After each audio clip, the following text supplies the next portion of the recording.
BingX, a trusted global crypto exchange. Trade spot, futures, or copy top traders easily. Sign up via the link or referral code to get 30 USDT instantly, plus up to 1,500 USDT in bonuses for verification, deposit, and trading. Centrelink is reportedly suspending payments to welfare recipients at an alarming rate, with new analysis suggesting over 5 job seekers and disability support pensioners are having their payments put on hold every single minute.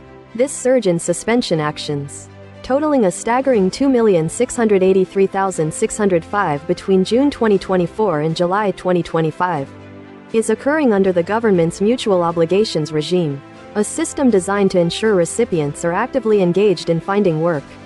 However, significant concerns are being raised about the legality and fairness of this troubled welfare system. Job seekers and those receiving disability support pensions are subject to these suspensions if they fail to meet requirements such as applying for jobs or attending appointments with employment service providers. While new rules introduced a 5-day grace period for recipients to contact their job provider before payments are blocked, analysis from the Anti-Poverty Center indicates these suspensions are still rampant, despite the majority of these suspensions being lifted before income is impacted. The sheer volume of these actions is raising serious questions. Kristen O'Connell, a spokesperson for the Anti-Poverty Center, described the numbers as unimaginably high, highlighting the disproportionality of the situation. Historically, such suspensions could lead to outright payment cancellations.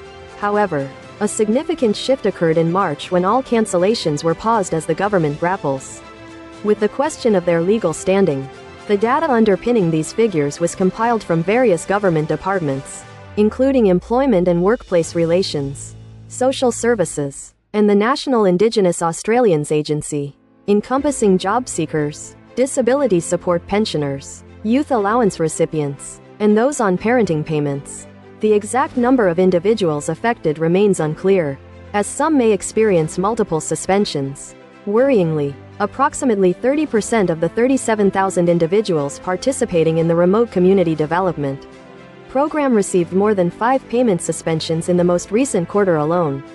O'Connell further emphasized the relentless nature of these actions for some, stating it gives you a sense that there are some people for whom the whip is being used so relentlessly, they can't escape it. Disturbingly, people with disabilities and Indigenous Australians appear to be disproportionately targeted by these suspensions, with approximately 33% of all suspensions affecting individuals with a disability and at least 26% impacting First Nations people. Previous reports have exposed instances where job seekers have had their payments suspended even while undergoing critical medical treatment, such as hospitalization for psychosis or recovery from brain tumor removal, despite providing Centrelink with medical documentation.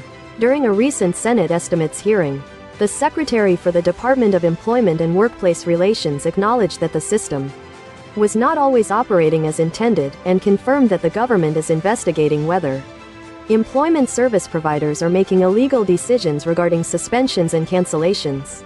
The sheer volume of decisions being made weekly under these provisions means human error and systemic flaws are inevitable. O'Connell suggested that these payment suspensions might be weaponized as a tactic to bully job seekers into attending meetings or submitting documents that ultimately generate public funding. For employment service providers, the Commonwealth Ombudsman is currently scrutinizing the target compliance framework, the automated system driving these mutual obligations, and has already identified instances of unlawfully cancelled payments.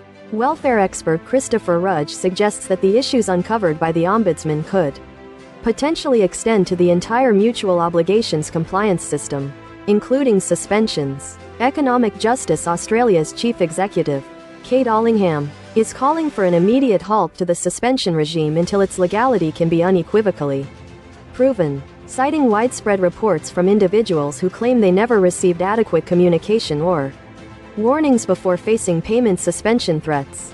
A spokesperson for the Department of Employment and Workplace Relations stated that around 90% of payment suspensions were resolved without any disruption to payments in the last financial year and that measures have been implemented to safeguard the use of suspensions, including extended resolution times, exemptions for missed appointments if an individual was working at the time, and issuing warnings for first-time breaches of mutual obligation requirements. The department claims to regularly monitor the target compliance framework and provider decision-making, overturning incorrect or inappropriate actions and providing feedback to providers.